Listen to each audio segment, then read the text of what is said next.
Hey, what's up, Time Warriors? Ever feel like your time is being stolen right from under your nose? Like you're drowning in other people's demands? Well, get ready, because in the next 8 minutes, I'm about to hand you the keys to the Time Kingdom. These 5 secret phrases are so powerful, they might as well be magic spells. But shh, don't tell anyone I told you.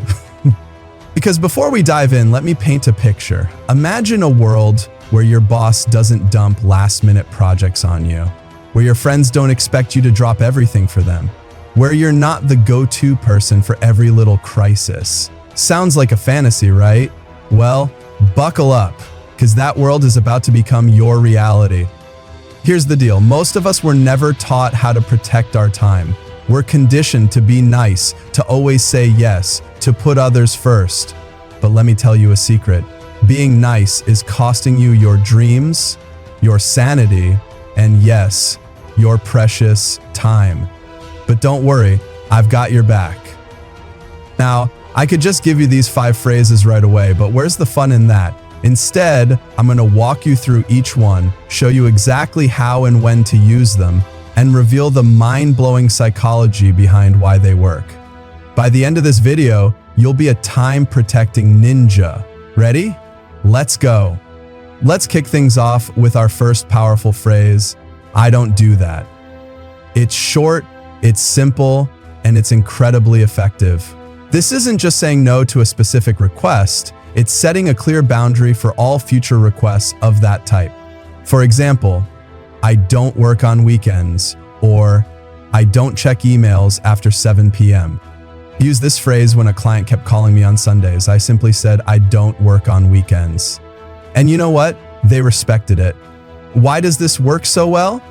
It's because you're not just declining a single request, you're establishing a personal policy. It's harder for people to argue with a policy than a one-time decision. But what if you need something a bit more flexible? That's where our next phrase comes in. Our second magic phrase is I have a policy. This is perfect for setting boundaries that might have occasional exceptions. For instance, I have a policy of not lending money to friends, or I have a policy of leaving the office by 6 p.m. It's firm, but it leaves room for rare exceptions if you choose. I once used this when a friend asked to borrow my car. I said, I have a policy of not lending my vehicle. It worked like a charm. The psychology here is fascinating. By framing it as a policy, you're elevating the decision above personal preference.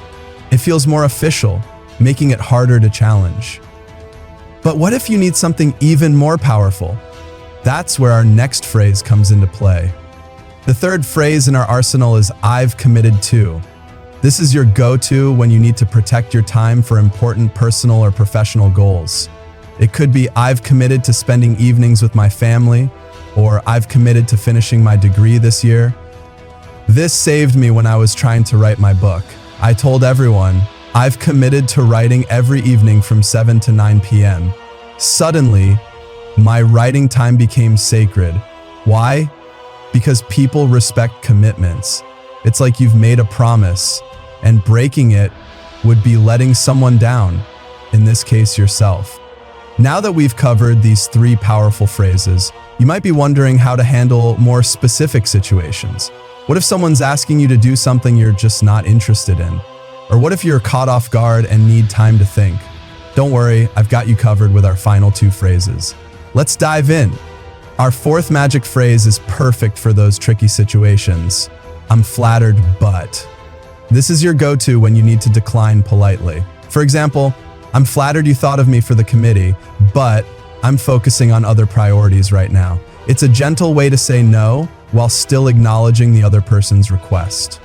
I once used this when asked to join a time-consuming volunteer project. I'm flattered you want me involved, but I'm dedicating my free time to my family this year. It works because it acknowledges the asker's positive intent while firmly declining. Plus, it's hard to argue with someone's personal priorities. But what if you're not sure whether you want to say yes or no? Don't worry, I've got you covered with our final phrase. The 5th and final phrase is your secret weapon for those moments when you're caught off guard. Let me check my schedule and get back to you. This is your time-buying superpower. It gives you space to think, plan, and respond thoughtfully instead of committing on the spot. It's perfect for those times when you're not sure if you can or want to take on a new commitment. This phrase saved me from overcommitting at work. When my boss asked if I could take on a new project, I said, "Let me check my schedule and get back to you." I reviewed my workload, realized I was at capacity, and came back with a plan to redistribute some tasks. My boss appreciated the thoughtful response, and I avoided burnout. Now that you have all 5 phrases in your arsenal, it's time to put them into action. Here's where it gets exciting. I challenge you to use at least one of these phrases in the next 24 hours. Seriously, try it. The results might surprise you. And here's the kicker. Leave a comment below telling me which phrase you used and what happened. I'll be reading every single one. Your experiences could help inspire others to take control of their time too. So, time warriors, you now have the secret weapons to protect your most valuable resource, your time. Remember, using these phrases isn't selfish, it's self-respect. It's about aligning your time with your true priorities. So go out there and start saying no to the things that don't matter so you can say hell yes to the things that do. If this video helped you, smash that like button, share it with a friend who needs to hear this. If you don't smash that like button, share it with a friend who needs to hear this. And don't forget to subscribe for more life-changing tips. Until next time, guard your time like the treasure it is.